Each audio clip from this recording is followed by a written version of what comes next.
lots of kids with this kind of dystonia, as they get older, we sort of run out of options with the medicines, and that does become something that we consider more seriously.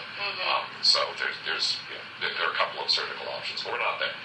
Botox, I think, would be very helpful in her arms as well as her legs. I agree with doing the Botox in the leg. That will be helpful. Botox in arms and legs? But I think the arms, particularly on the right arm, she's got a lot of stiffness there.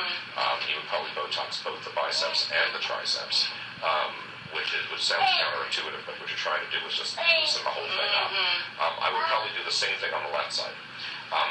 What I found is that it's hard to predict the effect of Botox. When you do this, often what happens is the kids are fighting so hard that they're just getting tense everywhere because they're fighting these muscles. When you loosen these up, sometimes other muscles relax, and then you can figure out which other muscles you need to do for Botox. So I'd say you start with biceps and triceps in there, both sides a little more on the right than the left. And then at reevaluation, see if there's other muscles. For instance, a common one that she may or may not have is this flexor-cardial maris, which tends to pull the wrist down like this. Makes it hard to use your fingers. So the goal would be to get her better using that. And where do you suggest on the legs? I know they have it, but I just want to write it down. The Botox?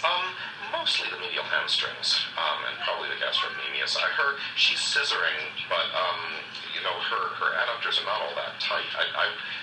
It's not unreasonable to inject the adductors, it's just they're not tight when I had her lying here on the bed, so it's not fully clear. The scissoring may be more part of the selective motor control. So anyway, there's a lot of different things. It's pretty complicated. She'd benefit from the biofeedback, particularly in the right arm. Once we get some of this stuff sorted out, we have a research study on biofeedback devices. Which right arm? kids learn to use. She's not, with her right arm reaching, one of the things I was listening for, when she's trying to reach out, her biceps comes on, which prevents her from reaching, but she's also not turning the triceps on very much. So it's almost like she doesn't really know which muscle to turn on to make this happen. And so one of the things we have is these little devices the kids wear, and they just kind of buzz a little bit when the muscle turns on, and they just kind of helps them figure out what the muscle is doing. She doesn't have to do anything, you just wear it, and it just makes her wear it. But that often helps. So she kind of guides you? She learns the noises herself? They just feel it. It just makes you just feel what you're doing a little bit better. Well, I noticed that her therapist, we've been working with a motorized chair, and she has the hardest time with her wrist, with the remote or whatever. And she specifically has her hand blocking, and not holding her, just blocking, and that's enough to get her to get in the right direction so that she can move the joystick.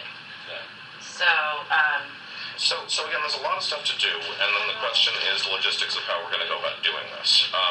Where do you guys live? Orange County, South Orange County. There's usually what I tell people, look, I'll work with you guys whatever you want to do, but there are real limitations to what I can do here in the clinic. I only have clinic 1 day a week, which means that the next time I could see her follow-up is going to be about a year. I would like to see her in a year. I can have Diana see her probably, depending on how we're doing with these medicines, it'll probably be about every 3 months until we get the meds stabilized. And then we take videotapes and all that stuff happens. In terms of the Botox stuff, who's doing your Botox? Dr. Irwin. How often is that happening? We're actually going in on Friday to get it, and she hasn't had it in over a year. Okay. So what I usually recommend for Botox is that you don't think of Botox as a shot, you think of it as a process. And it's a process that happens every 3 months, and you're going to commit to it for a year. Because otherwise it wears off and you're back to where you started. So you want to keep it going. You can't do it more frequently than every 3 months. You want to do it every 3 months. I don't care who does that. We can do that here. I think my clinic is full on that, right? You've got slots, and Quinn has slots. So we can do it up here. Fine, have Dr. Irwin do it. But like I say, every 3 months. Do you do a maximum? Because Dr. Irwin said based on her weight it was only 100. I don't know. How much would you suggest? Were her you can go up to 20. You can go up to 20 units per kilogram. You can actually go probably up to as high as 25 units per kilogram safely. I usually start getting worried after about 20. So she could go up to 260 units, which should be plenty. She had 200 last year. Yeah, and that should be enough because she's not all that big. My guess is if you did 20 in each biceps and triceps, she'd get a total of 80 in her arms, and then maybe 70 or 80 in each leg or something. So 160, 240. So she'll be pretty close to them. She'll be getting near the max, but. I think that's good enough. Do you think, because I know that she got 200 last year, and Dr. Irwin was under the saying something about that she could only get 100. Do you think No, that it's- will that it's, be sufficient if she only does 100 or? 100. Well, that might be enough for the legs, but you won't have enough. Oh yeah, yes. I'm sorry, that's just So the that's legs. the problem. But she was referring to the whole body. Yeah. What she said. The general, most people are willing to go up to 20 units per kilogram, and again, we had a big consensus meeting a while back, and Well, again, everybody we talked to, we told them we were coming to you, and they said whatever you say goes. So, well, I didn't set those numbers. Those numbers Right. were set by, we had this consensus meeting with Right. a bunch of people all over the Obviously. country, and we sort of said 26 per kilo is what Okay. people are willing to do. And again, above 20 per kilo, I start to, have you guys get more worried about possible side effects, but, Right. but, it's okay as long as she has, the Botox at some levels, what's the worst thing that can happen? Yeah. You can paralyze a child. I've never heard of that happening, right? But Right. suppose that you gave them enough trouble they have trouble swallowing or coughing or choking. That can be a big problem.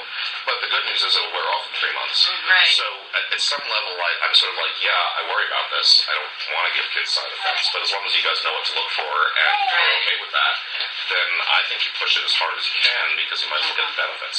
Okay. Right? So you just have to be aware of what the side effects are. Okay. Okay.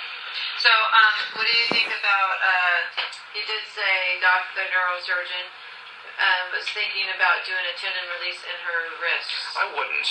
Surgery, when you have dystonia, so the results of surgery are extremely difficult to predict, and they can get worse. So dystonia will try to recur after surgery, and it may just recur in different ways and sometimes worse. So surgery is really a last resort anytime there's dystonia. So I would say no surgery on her arms. It is very likely that at some point she'll need a tendon release in her legs. That's okay. That's spasticity. You can do surgery And that's on different spasticity. from her, where she had it previously? Well, it's probably the same area, but I mean, she's still tight in here. We'll see She what had we the can do with adductor Botox. here. Yeah. Yeah, but see what you can do with the Botox. That may be able to delay your surgery for a few years at least, or maybe prevent it. But no surgery on her arms unless absolute last resort. Okay. How